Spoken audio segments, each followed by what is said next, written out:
प्यारे विद्यार्थियों, हिंदी मीडियम के लिए ये मेरी पहली वीडियो है जिसमें मैंने संबंध एवं फलन को आप लोगों के अनुरूप ढालने का प्रयास किया है।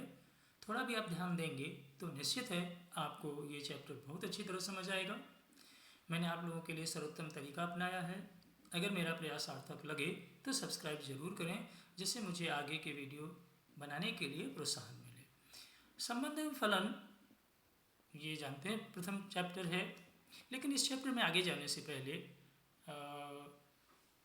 हम चाहेंगे कि आप लोगों को संख्याओं के बारे में बता दें जो ज़रूरी है और आवश्यकता पड़ती रहती है। सबसे पहले प्राकृत संख्याएं 1 2 3 4 एंड सो ऑन, ये प्राकृत संख्याएं कहलाती हैं। और यदि हम इनका एक समुच्चय बना दें तो इसे कैपिटल एन से प्रदर्शित करते हैं। यानी कैपिटल एन कहीं आ जाए तो आपको ये समझना चाहिए कि ये प्राकृत संख्याओं का समुच्चय है, set of natural numbers. And उसके बाद पूर्णांक आप जानते हैं 0 +1 -1 +2 -2 3 -3 4 -4, ये संख्याएं जो हैं वो क्या कहलाती हैं? पूर्णांक कहलाती हैं। और इनका यदि हम समुच्चय बना दें तो ये कहलाती हैं पूर्णांकों का समुच्चय, जिसका प्रतीक है कैपिटल Z या कैपिटल I। दोनों से प्रदर्शित किए जाते हैं। पूर्णांकों का हो गया ये समुच्चय Z या I। उसके बाद इन्हीं से अगर हम सम पूर्णांकों को निकाल दिए जाए, सम पूर्णांकों को अलग कर लें, जैसे +2 -2 0 सम पूर्णांक माना जाता है, +2 -2 +4 -4 +6 और -6, और इनका हम क्या करें एक समुच्चय बना दें तो ये हो गया सम पूर्णांकों का समुच्चय। उसके बाद पूर्णांकों से अगर हम +1 -1 +3 -3 +5 -5 +7 -7 इन संख्याओं का समुच्चय बना देते हैं, और तो ये हो गया विषम पूर्णांकों का समुच्चय। पूर्णांकों के बाद जो अगली तरह की संख्या है वो है परिमेय संख्याएं। परिमेय संख्याओं को अच्छी तरह पढ़ चुके हैं कि वे संख्याएं जो P/Q के रूप के लिखी जा सकें, जहां P और Q पूर्णांक होने चाहिए और Q का मान शून्य नहीं होना चाहिए, तो परिमेय कहलाती हैं। और अगर परिमेय संख्याओं का हम समुच्चय बना दें तो परिमेय संख्याओं के समुच्चय को कैपिटल Q से प्रदर्शित करते हैं, और आप जानते हैं ये समुच्चय के निरूपण की गुण विधि है।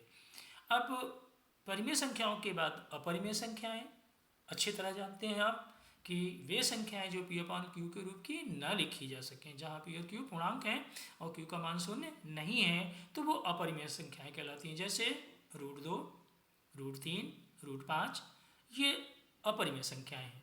और परिमेय और अपरिमेय संख्याओं के समुच्चय, यानी इन दोनों संख्याओं का एक अलग समुच्चय बना दें तो ये परिमेय अपरिमेय संख्याओं का अलग समुच्चय बना दें तो ये वास्तविक संख्याओं का समुच्चय होता है, जिसे किससे प्रदर्शित करते हैं? कैपिटल R से। तो वास्तविक संख्याओं का जो समुच्चय R है, जिसमें क्या क्या होती हैं? परिमेय और अपरिमेय दोनों तरह की संख्याएं आती हैं। तो ये आपको ध्यान रखना है कि अगर कहीं कैपिटल N आए तो आप समझिए कि वो सेट ऑफ नेचुरल नंबर है, प्राकृत संख्याएं हैं। कैपिटल Z या I है तो वो इंटीजर्स हैं, द सेट ऑफ इंटीजर्स हैं, पूर्णांकों का समुच्चय है। उसके बाद विषम परिमेय कैपिटल की कहीं आए तो वो the set of rational numbers, मतलब परिमेय संख्याओं का समुच्चय है। और कैपिटल R आ जाए तो the set of real numbers, मतलब वास्तविक संख्याओं का समुच्चय होता है। उसके बाद जो वास्तव में देखा जाए तो संख्याएं दो ही तरह की होती हैं। कौन कौन सी? वास्तविक संख्याएं और समृद्ध संख्याएं। आपने 11th में पढ़ा हुआ है कि वे संख्याएं जो A+IB के रूप की लिखी जा सकें, जहां A और B रियल नंबर होने चाहिए और I का मान कितना होना चाहिए? √-1। I कितना होता है? √-1। तो इस तरह की संख्या क्या कहलाती है? समृद्ध संख्या कहलाती है। और अगर इन संख्याओं का हम गुण विधि से समुच्चय बना दें तो इसे कैपिटल C से प्रदर्शित करते हैं। तो समृद्ध संख्याओं का समुच्चय कैपिटल C से प्रदर्शित होता है। अब उसके बाद हम लोग देखें संख्याओं के बाद क्रमित युग्म, जो कि इसमें आवश्यकता पड़ेगी। क्रमित युग्म पीछे 11th में भी देख चुके हैं।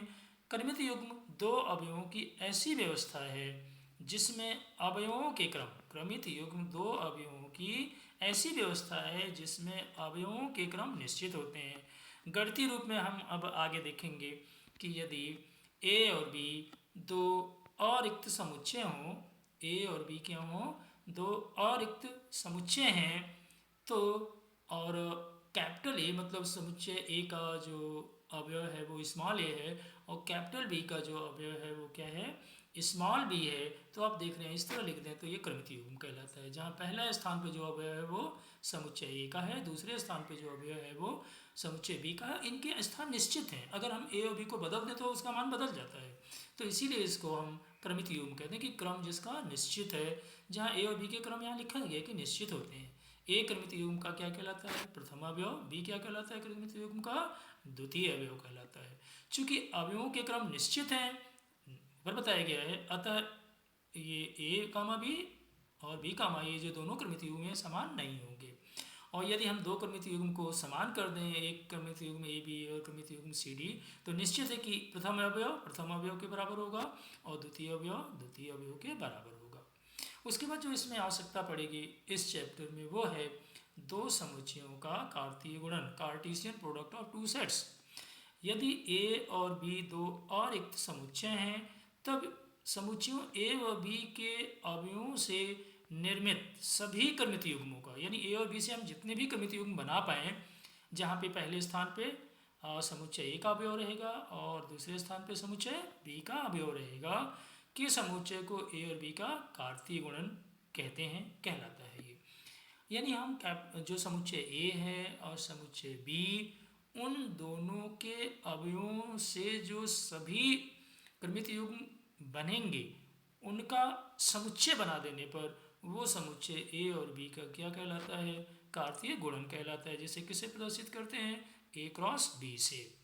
तो प्रतीकात्मक रूप से अगर हम प्रतीक के रूप में लिखना चाहें इसे, तो ए क्रॉस बी मतलब आप देख रहे हैं कि ये क्रमित युग्मों का समुच्चय है, जहाँ पे जो प्रथम स्थान पे अवयव है वो समुच्चय ए का है और द्वितीय स्थान पे कौन सा है?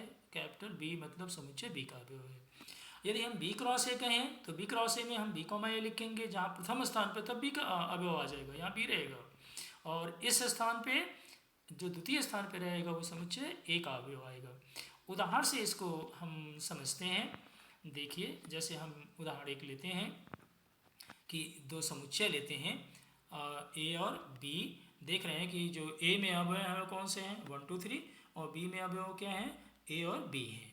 इन दोनों समुच्चयों से हम जितने भी क्रमित युग्म बना पाएँ, लेकिन ध्यान रखना है कि समुच्चय ए का अवयव पहले रहेगा और समुच्चय बी का अवयव बाद में रहेगा। तो आप देखिए 1 का ए से, 1 का बी से, यहाँ देखिए 1 का ए से, 1 का बी से, फिर 2 का ए से और 2 का बी से 2b, फिर 3 का ए से और 3 का बी से। ये हम यानी कि अवयव का एक समुच्चय बना दें तो ये हो जाएगा हमारा कह सकते हैं कि क्रमित युग्म ए क्रॉस बी, मतलब ए और बी का कार्तीय गुणन हो जाएगा। और अगर हम बी क्रॉस ए लिखते हैं यहाँ पे, तो बी का अवयव पहले आएगा और ए का अवयव बाद में आएगा। तो आप देखिए A1 A2 A3 B1 B2 B3।